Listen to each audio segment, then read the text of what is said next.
morning is from 2 Corinthians chapter 6, 1 and 2. Hear these words of Paul. As we work together with him, that is Christ, we urge you also not to accept the grace of God in vain. For he says, at an acceptable time I have listened to you, and on the day of salvation I have helped you. See, now is the acceptable time. See, now is the day of salvation. This is the word of the Lord.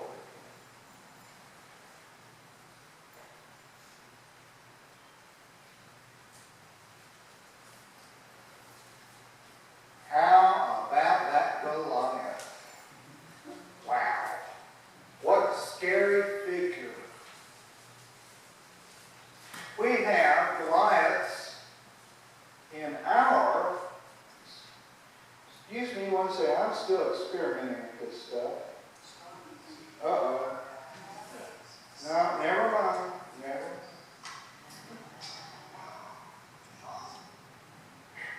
Sorry.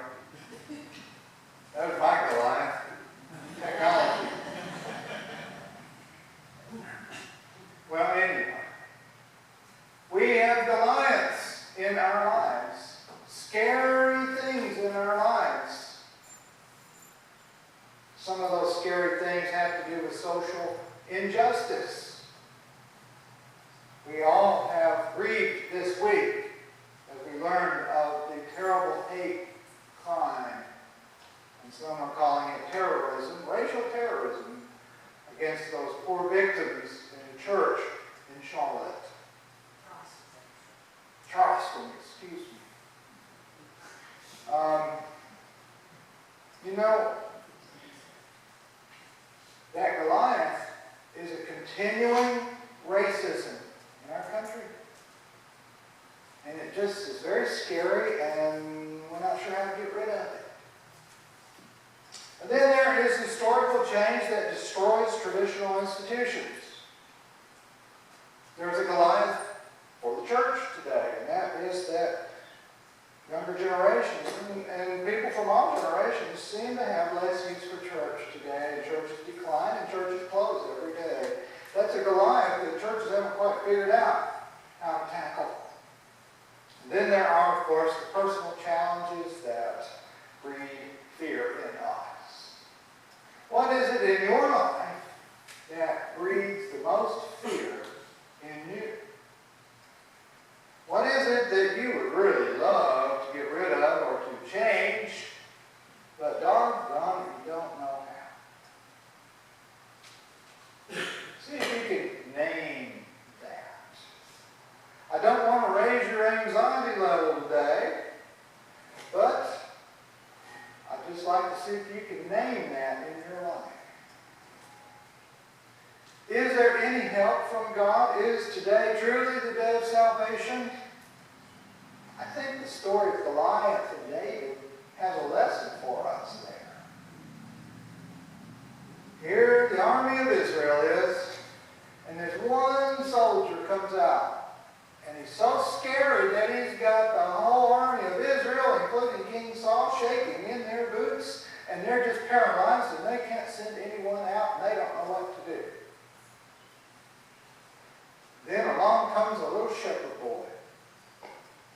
His older brothers are in the army, and his father Jesse had sent this young man, David, to bring them some food and to bring word back to him about their safety.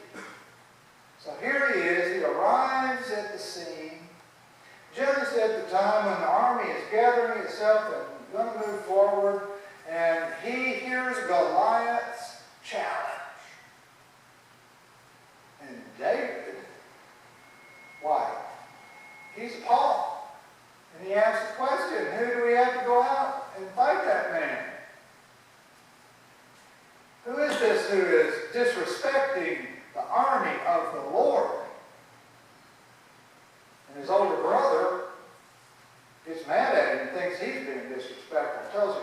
quiet. And David says, well, I'm just asking a question.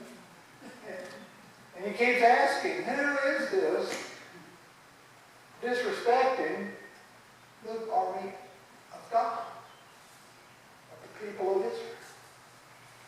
And so word finally gets back to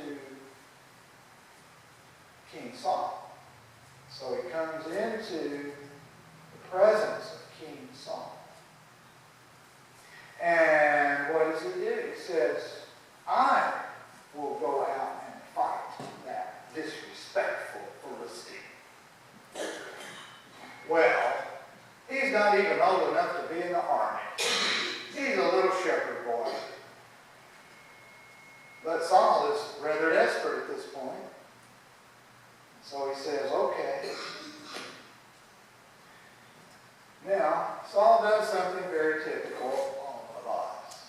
Every one of us would have done that. He says, okay, if you think you can beat this guy, it's been nice knowing you. So he says, wait, before you go, here. So King Saul gives David his armor. Takes a big old helmet, puts it on his head. Takes that coat of mail, that metal protected jacket, and puts it on him. And, oh, here's a sword and spear. And it's so heavy on David that David cannot even walk. You go, oh, yeah, I'm going to beat him like this. I'll be dead before I hit the ground. And so David does something surprising. David takes off that helmet, takes off that coat of mail, gives his weapons back. What does he do instead? He is going to trust in God to be his armor. And he is going to go out there and fight that Goliath based on that trust. With some kind of confidence. Sure, he had to have been scared, but he had some confidence too. And see, this David was very strong in faith. Sometime before this, the prophet Samuel had secretly anointed David to be king, and God had abandoned Saul, who had disobeyed God. And now Saul was in a bad way. But Saul didn't know this yet. But here is this David, strong in God's presence, who comes and he has a different way of fighting Goliath. Founded in taking a stance of trust in God. God will be my armor. And so what happens? Instead of the usual old way of fighting, where you got to have your armor and go out like a battle, instead he has an idea. He says, when I was used to keep sheep, I sometimes would have a bear or a lion steal a sheep. Grab a sheep and run off with it. And you know what I did? I used my brains, I used my wit, and I would sneak up on that old bear or that lion, and I would wrestle it, and I would kill it, and I would save the sheep. So what he does is, he says, I'm going to treat Goliath just like if he was one of those old bears or lions. So he goes in. What? Before he goes out, he gets his own weapon. He has out of the creek bed, he gets 5 smooth stones. Puts them in his sack there, and has his sling. He's this giant old man who's a trained warrior, covered with metal for protection. So he goes out there, and of course they do the real macho thing. Goliath says, who are you? I'm going to feed your flesh to the birds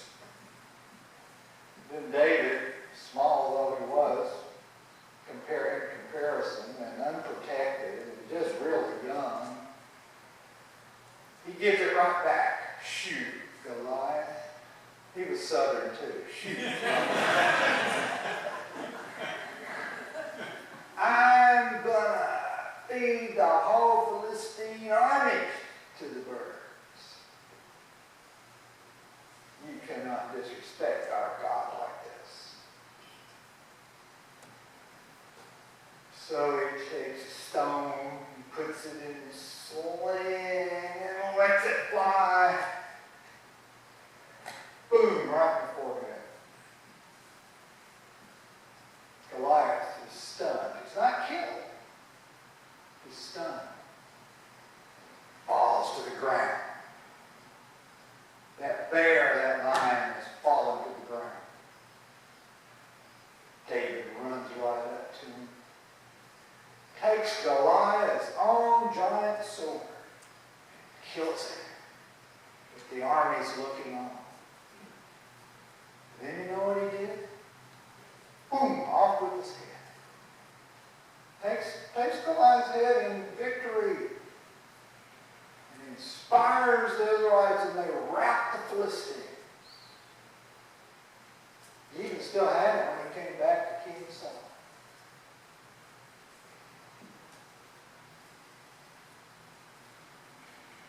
What does this say to us? What is that lesson? We have Goliaths. These things in our lives, whether societal or historical or personal or family or work or whatever it is, we have Goliaths. They breed fear in us. And the point is, if we fight them like Saul, with traditional armor and warfare, we will lose. And we will be very afraid. But if we fight our Goliaths like David, standing fast in the armor of God, trying a new way, we will win.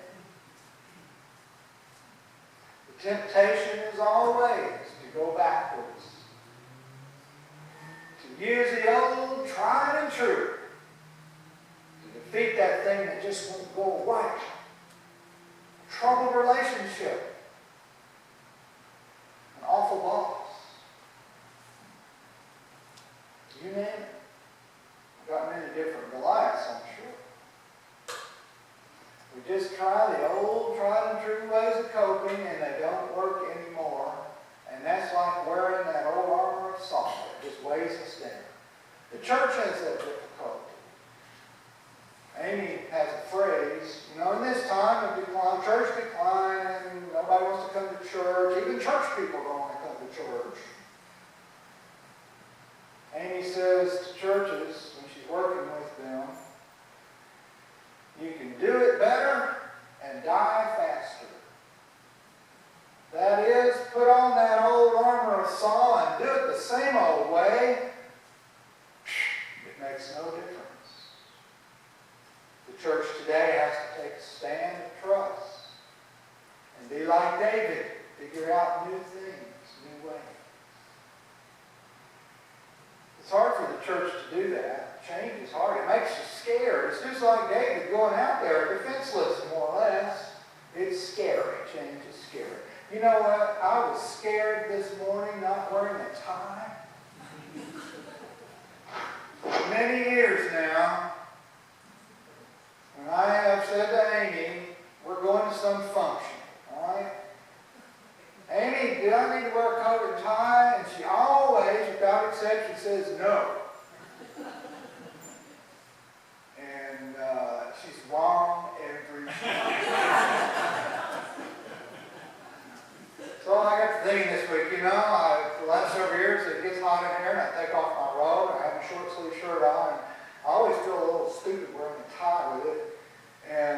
But I'm the pastor, And so I thought, I'd start running on and wear a tie.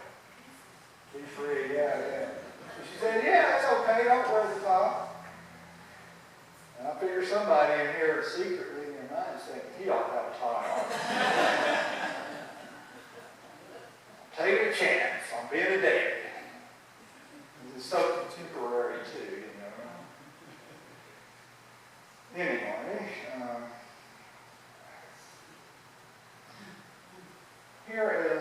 illustration that I think all of us have to address in our lives. It's just like when I was 5 years old. I used to love to watch cowboy movies on TV. Or actually, I used to a little older than that. Because TV, it was just new when I was little. Anyway, I was little and I had my cowboy hat. And I had my 6-gun holster, and you can tie it on your leg. It's so cool to tie it on your leg for a rawhide, And I had this rocking horse. It was a black beauty. I'd get on that rocking horse on my cowboy outfit, and I was a good cowboy. Well, if I was 5 or 6 years old doing that, what if I had done that when I was 15? There would have been something wrong. Well, here's what we tend to do. With the Goliaths in our lives, we tend to take those old ways and think they're going to work, and we keep trying those old ways and those old ways and those old ways, and it never works, and the crisis grows and grows and grows. Till finally we have to reach out for help or try a new way. We love that armor of salt. And every 10 years or so, I've observed this for many years, every 10 years or so, we've got to learn a new way. We learn, over the course of a decade in our life, we learn how to cope. We may not be happy, but by golly, we're coping. We're getting by, and it gets ingrained over a period of a few years. And then, toward the end of the decade, something comes along. We try our usual methods of coping to deal with it, and it's not working. And the problem grows and grows and gets worse and worse, and we're coping our usual old way, and it's not working. We almost become a parody of ourselves. Truth is, after about a decade, you enter a new era of life, and those old coping ways don't work anymore. And you have to open yourself. You have to be David. You have to trust, and you have to learn new ways of coping that are effective for your new era of life. I knew a woman who, for years, had a way of coping with difficulty. She basically kept it all to herself and didn't want anybody to know anything that was wrong. And she got real sick. So she used her usual coping method. She didn't tell anybody, hardly came to church anymore, but it wasn't working. Everything was just Goliath. It was falling down around her ears. So finally she came to talk to me. That's what happens when all else fails and Goliath's about to stab you with his giant spear. Then at long last, you may have a single conversation with the pastor. But even then you don't want to hear any advice. I know. So she came and talked to me, and I asked her, where's God in all this? And that led her to start talking about, maybe God's telling me it's time to learn a new way. She actually said something like that. Like, wow, great victory. Maybe God's telling me it's time for this change. And I said, well, maybe so. What would that look like? She opened herself a little more to letting the people who cared about her actually care for her. And it was better. She was David then, letting God lead her into a new era of her life. Jesus is kind of like that with people. Jesus would lead people into a new era of their life.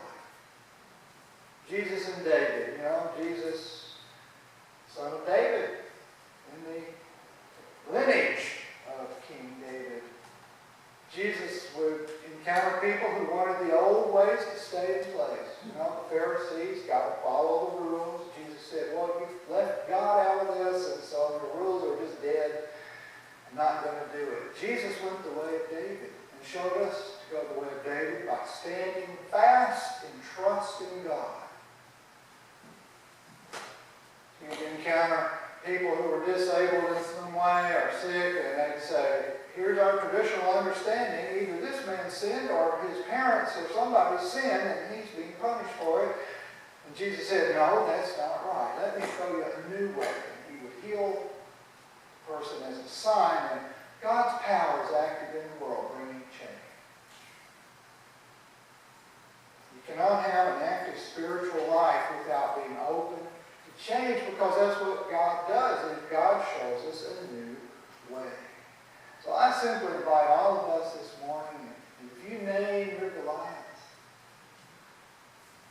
then take a stance of trusting in God and let God show you a new way. Let God lead you in the way of David and in the way of Christ. And you know what? It just may be that Goliath will just fall